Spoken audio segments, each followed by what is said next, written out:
Alors là,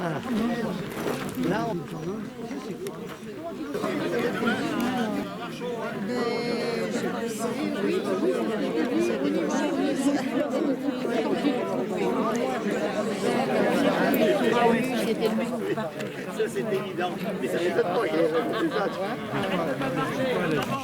Même ça nous a bien arrangé, parce qu'on savait pas trop comment on allait le faire.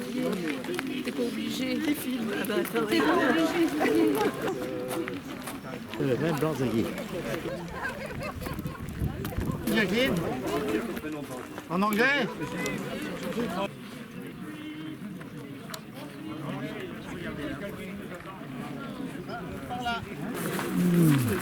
Revenir dans sa maison. Ça ira mieux.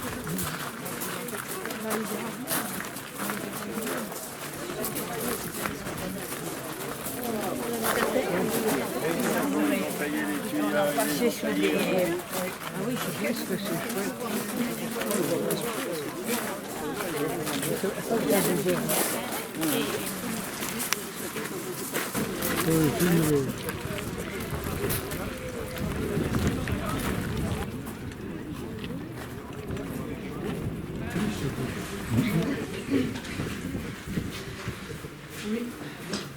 Alors, est-ce que nous sommes au complet? Oui, je pense. Bon, bah parfait. Déjà, est-ce que tout le monde m'entend bien? Il était d'une famille, la famille de Lastour. Cette famille possède aussi deux autres châteaux. Ou à Villandry. C'est Villandry. Oui, typique de l'architecture végétale, de l'art des jardins à la française. Alors, qu'est-ce qui vous vient en tête quand je parle sous vos yeux, qui est composé de 10 000 pieds de buis? Vous voyez, c'est beaucoup. Et ce qui nous intéresse, c'est la symbolique de ces jardins qui ont été conçus pour être lus d'en haut. Qu'est-ce que ça veut dire? Ça veut dire qu'on interprète ici ces formes géométriques qui n'ont pas été créées au hasard. Donc je vous laisse regarder, vous placez les boucles pour mettre les doigts et là, vous parle de s'arrêter.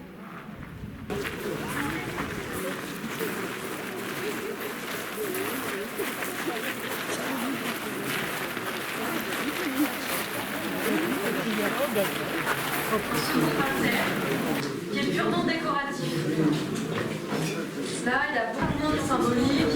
Vous voyez, c'est assez peu.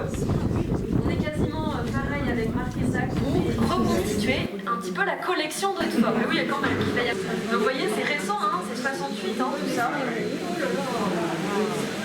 Alors, donc pour vous expliquer en détail, la baronne est prévenue tout à fait tôt, elle descend, aucune victime. Le bâtiment principal, le corps de logis principal va brûler pendant 15 jours. Et oui, parce qu'en fait tout va se consumer progressivement. En premier lieu, nous avons la charpente qui va s'effondrer. Les pompiers vont être dépêchés de la caserne de Brive et la caserne de Périgueux, donc pas très loin. Mais ils vont mettre du temps à éteindre l'incendie parce que la position géographique d'Hautefort et le fait qu'il faille aller chercher de l'eau dans les temps en contrebas, faire les allers-retours, ça fait perdre du temps. Donc, eh bien, finalement, le château va être complètement soufflé, les vitraux vont partir, la charpente va fondre, il ne va rester que les murs de façade. Tout simplement parce que les tours de baronnier sont grosses, évidemment, vous en doutez. Elle a été plusieurs fois réaménagée, il y avait des plafonds qui étaient différents, etc. Mais donc ici, tout a été refait à l'identique. Les cheminées pèsent 4 tonnes chacune. Et premier écrit de Marie-Thérèse et Anne-Autriche. Marie-Thérèse qu'on retrouve derrière, l'enfant d'Espagne, avec son mari le roi. Et pour vous parler un peu de ces cheminées, parce que c'est quand même la salle des cheminées, c'est la famille de Bordes, donc les deux frères qui se sont fait la guerre, Bertrand et Constantin, au XIIe. Et après, et puis vous terminez dans cette pièce, celle de la nuit. Vous avez la première boucle de baie de Bruxelles, bravo. Voilà un peu pour vous expliquer. Et ça représente la ville de Marc-Antoine. De cette 19e histoire. Voilà. D'abord, on passe de salle en salle. Et ici, ce qui est intéressant, c'est cette tapisserie qui a été donc retrouvée par la baronne. Et vous repérez bien les forces qui sont tout en haut. Alors, cette tapisserie, elle représente l'audience de l'évêque, une tapisserie Caubusson. Elle a retrouvé ça. Et elle a retrouvé aussi ce tableau. Alors, vous allez voir, il est charmant. C'est une petite fille avec son chien. Et ce qui est tout à fait subtil et intéressant, c'est qu'il faut regarder dans l'angle droit en haut, dans le miroir, très subtil, mais vous allez voir 4 forces dorées. Vous les voyez? Oui, non mais voilà. Et c'est grâce à ça qu'elle a tout trouvé, si vous voulez. Tout le mobilier, tous les tableaux, elle a trouvé comme ça grâce à ses petites forces. Donc un vrai travail minutieux à la main. Il faut être très observateur pour avoir l'œil. Mais je vous l'ai dit. Alors maintenant, je voulais... Autrement, non, qu'est-ce qui te gêne? Rien. Et donc ici, vous avez la sœur de Jacques-François, qui est donc Marie de Hautefort, qui est née ici, qu'on appelait la Belle Aurore, et qui a été donc la favorite de Louis XIII. Alors ici, elle est représentée en chair, avec une belle robe et un front bombé. Tout ça, ça a une signification. En fait, à l'époque, on ne représente pas tellement les gens tels qu'ils sont dans la réalité. On va leur, si vous voulez, arrondir un petit peu les formes pour représenter qu'elle mange à sa guise, donc elle a de l'argent, qu'elle a une belle robe, donc elle est noble, et surtout qu'elle a un front bombé qui est signe d'intelligence. Parce qu'en fait, à l'époque, figurez-vous que les femmes s'épilaient les sourcils, pas les sourcils, enfin oui, mais s'épilaient le front. Voilà. Et donc on la représente avec ces trois attributs, si vous voulez, de bonne chair, de belle robe et de gros front.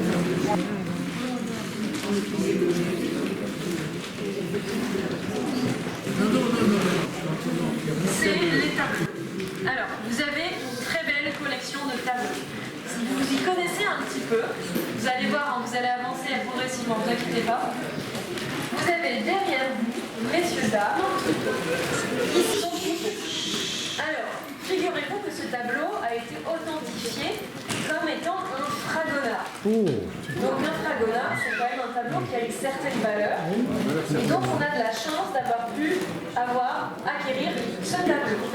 Vous avez voilà un peu pour ces tableaux. Ce qui nous intéresse également, c'est, rappelez-vous, je vous ai parlé de la fondation. Vous avez derrière vous, sur ce bureau, et vous avez également des petits objets. Alors c'est typique de l'époque, on aime accumuler avec un encrier, en haut vous en avez un grand. Et puis vous avez une réplique du gisant de Sainte-Cécile. Donc juste en bas, il faut savoir que Sainte-Cécile, c'est une martyre qui a été égorgée. Et à sa mort, elle fait avec sa main 3, comme ça. Ces 3 correspondent au Père, au Fils et au Saint-Esprit, hein, toujours. Toujours cette symbolique. Et derrière, je vais vous apprendre quelque chose si vous ne le savez pas. Vous avez, pour exprès de la mettre à 10h10, c'est parce que ça correspond à l'heure de la mort de Louis XVI. Donc quand vous achetez une montre, vous remarquerez que c'est à 10h10 à chaque fois. Voilà, la petite anecdote, mais personne ne fait attention. Alors je vais répéter pour le groupe, la première partie du groupe, parce qu'on est nombreux. Moi, c'est déjà plus communiste. Oui,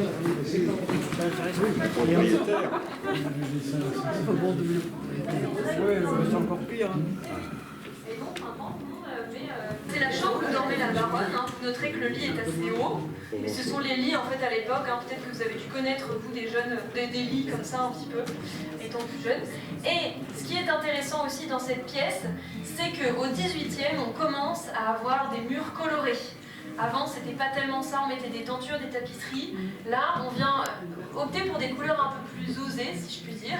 Donc avec le jaune, on va opter pour des couleurs pastel.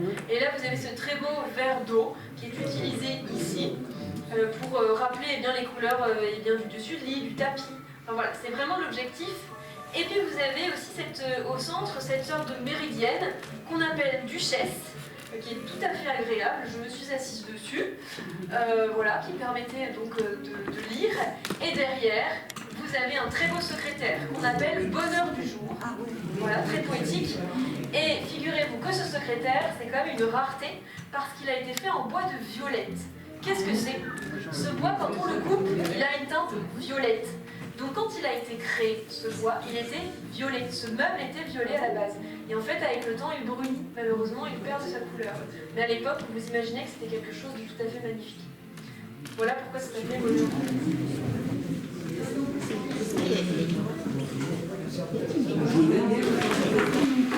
Donc nous sommes ici dans un petit salon, petite salle à manger, qui a été épargnée par l'incendie. Parce que du coup, les boiseries sont d'origine, évidemment.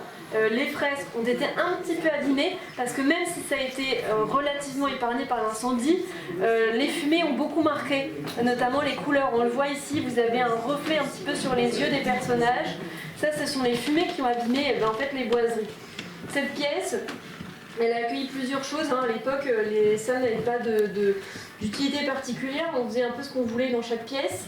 Et avant, en fait, les portes, quand on les fermait, se confondaient avec la boiserie, ce qui fait que ça avait fait complète. Non. Caviar au milieu. Non. Chauffe-lit. Non. Non, non. Alors, je vous ai parlé des couverts. Exactement, c'est quand les couverts sont sales, on les met dedans.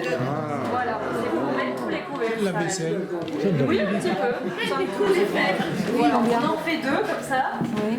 45 000 €. La fenêtre? Non, les deux. Ah bon? Mais quand même. 45 000 € les deux fenêtres. Et puis des fermetures spéciales. Ouais. Voilà. Généralement dans les tapisseries c'est que des personnages, c'est très peu que des végétaux mais c'est que des personnages globalement. Voilà. Alors je voulais...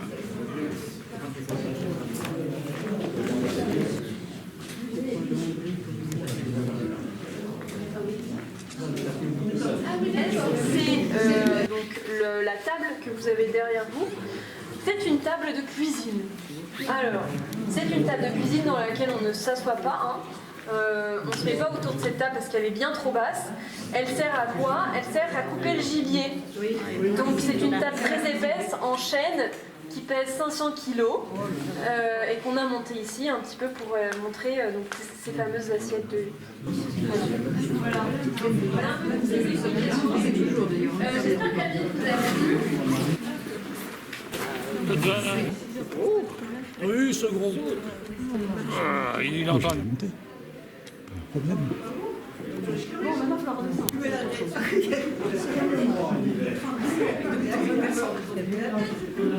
Oui, je vais pas aller redescendre. Ça vient descendre.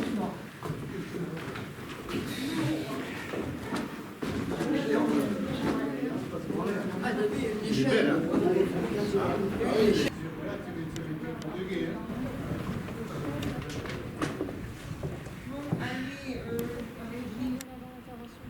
C'est ce qu'on a à Combourg, ça. Très belle, oui.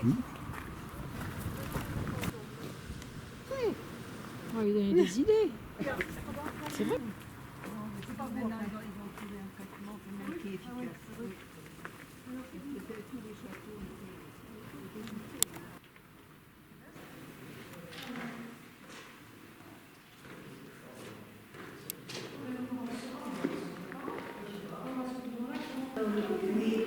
Ah ben oui, c'est ça. C'est ça. Là, il y a des